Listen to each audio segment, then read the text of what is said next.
महायुती सरकारनं लाडकी बहीण योजनेसह इतर लोकप्रिय योजनांची घोषणा जाहीरनाम्यात केली।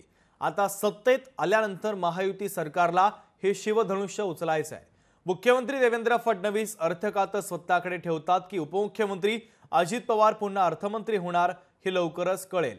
मात्र राज्य सरकारला या योजनांमुळे येणाऱ्या 5 वर्षात तारेवरची कसरत करावी लागणार हे मात्र नक्की। याचा आढावा घेणारा लोकशाही मराठीचा एक खास रिपोर्ट पाहूयात।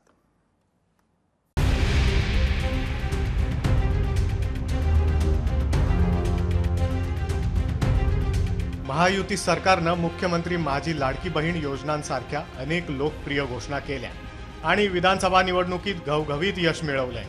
आता महायुती सरकार पुढे लाडकी बहीण योजनेसह इतर योजना राबवण्याचं मोठं दिव्य असणार आहे। राज्याच्या तिजोरीवर याचा भार पडणार असला तरी सामान्य नागरिकांच्याच खिशातून नकळतपणे हे पैसे काढले जाण्याची शक्यता आहे।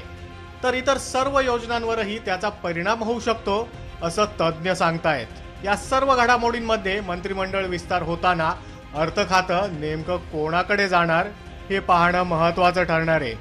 सर्वाधिक अर्थमंत्री पदाचा कारभार सांभाळलेले उपमुख्यमंत्री अजित दादाच पुन्हा अर्थमंत्री होणार की मुख्यमंत्री देवेंद्र फडणवीस स्वतःकडे अर्थ खातं ठेवत हे शिवधनुष्य उचलणार हे पाहणं औत्सुक्याचं ठरणार आहे। लाडकी बहीण योजनेसाठी 2100 रुपये प्रमाणे 3 कोटी महिलांना जर पैसे दिले तर दरमहा 6300 कोटी रुपये बोजा सरकारच्या तिजोरीवर पडणार आहे। छोट्या मोठ्या कंत्राटदारांची 400 ते 500 कोटी रुपयांची बिलं असतात। मुलींसाठी मोफत शिक्षण योजना सरकारने जाहीर केली आहे, त्यासाठी 2000 कोटींचा बोजा पडणार आहे। मुख्यमंत्री युवा प्रशिक्षण योजनेसाठी 10,000 कोटी रुपयांची तरतूद करावी लागणार आहे।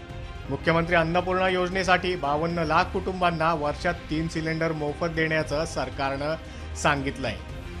मुख्यमंत्री बळीराजा वीज सवलत योजनेअंतर्गत 14,761 कोटींचा बोजा सरकारी तिजोरीवर पडणार आहे। गाव तिथे गोदामसाठी 341 कोटी रुपये सरकारला खर्च करावे लागणार आहेत। मुख्यमंत्री मोफत तीर्थक्षेत्र योजनेसाठी 341 कोटींची तरतूद सरकारला करावी लागली आहे। मुख्यमंत्री वयश्री योजनेअंतर्गतही 480 कोटी रुपये सरकारला खर्च होणार आहेत। या सर्व योजनांचा खर्च करताना राज्य सरकारच्या तिजोरीवरील भार वाढतोय। सरकारचं येणारं उत्पन्न आणि होणारा खर्च यामध्ये सुवर्ण मध्य साधण्यासाठी अर्थमंत्र्यांना तारेवरची कसरत करावी लागणार आहे। तर राज्य सरकार उत्पन्न कसं वाढवू शकतं यावर एक नजर टाकूयात। स्टॅम्प पेपरच्या किमती 100 वरून 500 रुपये करण्यात आलेल्या आहेत। दारूवरील कर सरकार वाढवू शकतं। पेट्रोलवरील कर वाढवण्याचाही पर्याय सरकार चाचपडू शकतं। शासकीय सेवांचं कंत्राटीकरण सरकार करू शकतं। त्याचबरोबर सरकारी कर्मचाऱ्यांच्या पगारात कपात करण्याचा विचारही सरकार करू शकतं।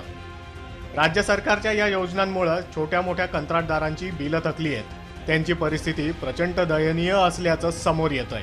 आता तरी आमच्याकडे लक्ष घालून आम्हाला तातडीनं आमच्या 400 ठेकेदारांची जी बिलं मुंबई साबा विभागाअंतर्गत जी प्रलंबित आहेत तर त्याला चांगला निधी देऊन आम्हाला या आर्थिक अडचणीतून काढावं बाहेर व आम्हाला आमचा पुढचा उद्योगधंदा करता येईल अशा स्थितीत आम्हाला आणावं। आम्ही फार सर्व ठेकेदार आता अडचणीत आहोत आणि ही अडचण तुम्ही समजू शकता। आम्हाला मुंबई सार्वजनिक बांधकाम विभागाला तातडीनं एक मोठं अनुदान 200-300 कोटी रुपये देऊन आम्हाला थोडी आर्थिक अडचण आमची दूर करावी।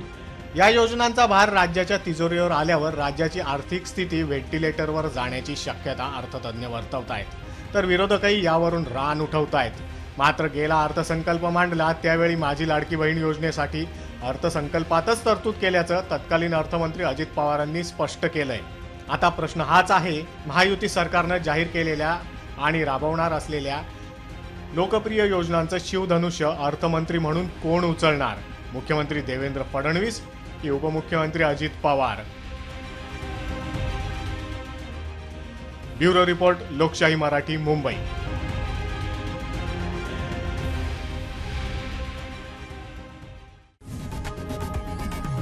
लोकशाही मराठी ऐका, पहा, जागरूक रहा।